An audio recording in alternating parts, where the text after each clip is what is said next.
War and Order is a mobile city builder strategy game packed with minigames like tower defense and teamed up boss eliminations. Welcome back! Today we are going to cover one of the most critical events in War and Order, which is Elite Wars. If you plan on playing this game long term, you cannot ignore this event. Unlike the Elite adventures where you fight the computer, Elite Wars is a competitive cross-server PvP mode where your alliance faces off against real players. But why should you care? 2 words: merit points. Participating in Elite Wars increases your military rank. This isn't just a fancy title, it permanently increases your maximum army size, your wounded limit and your wounded ratio. This is a massive stat boost that you can't get anywhere else. So in this video we are going to cover the absolute basics, how the event works, how to prepare your account before you enter, and the golden rules of fighting without going broke. Let's get started. First, let's look at the structure. Your alliance can participate in 2 wars per week, one offensive war that you declare and one defensive war declared against you.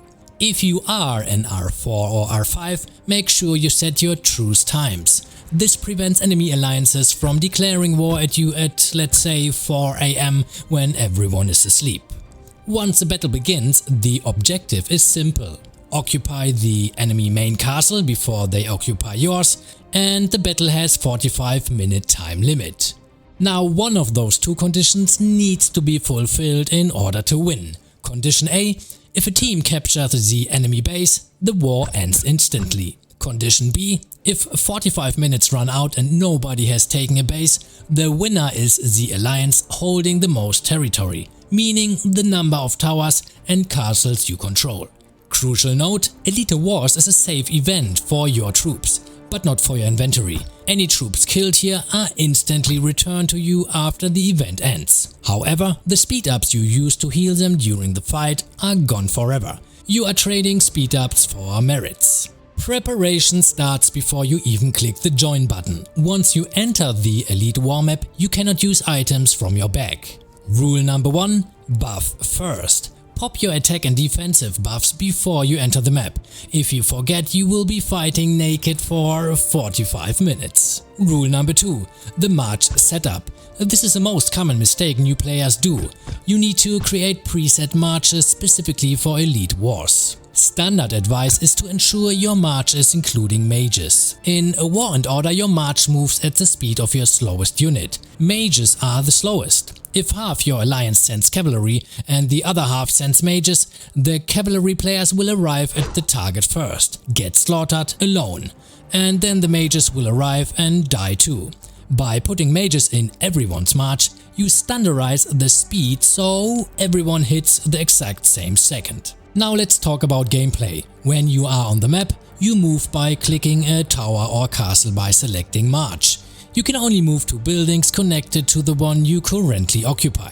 When you take damage, you need to heal fast. Do not wait for your march to reach 0 troops. Go to My Troops, Wounded, and heal instantly using speed ups. Speed is everything here. If you are slow to heal, your front line collapses and your teammates behind you take the damage instead.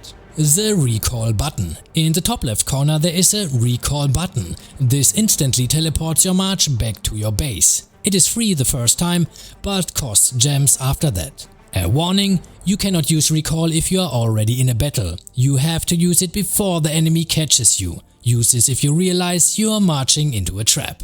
So here are the basics. We will cover advanced tactics in part 2, but for now, here are the 3 golden rules for a beginner. First, stick to the group. Never run off alone. A single player, no matter how long, will get zeroed in seconds by an enemy group.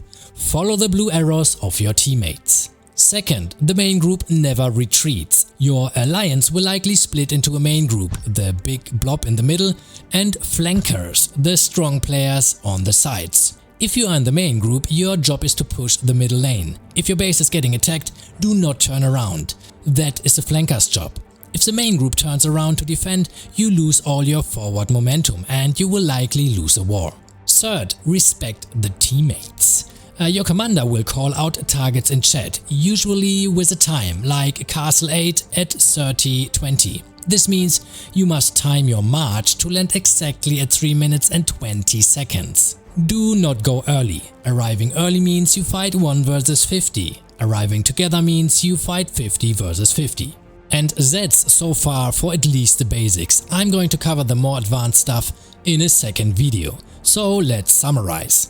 Set your truces, build a march with mages to sync your speed, buff up before you enter, and never retreat if you are in the main push. Elite Wars can be chaotic, but if you follow these basics, you will stop wasting speed ups and start earning those merit points to grow your account.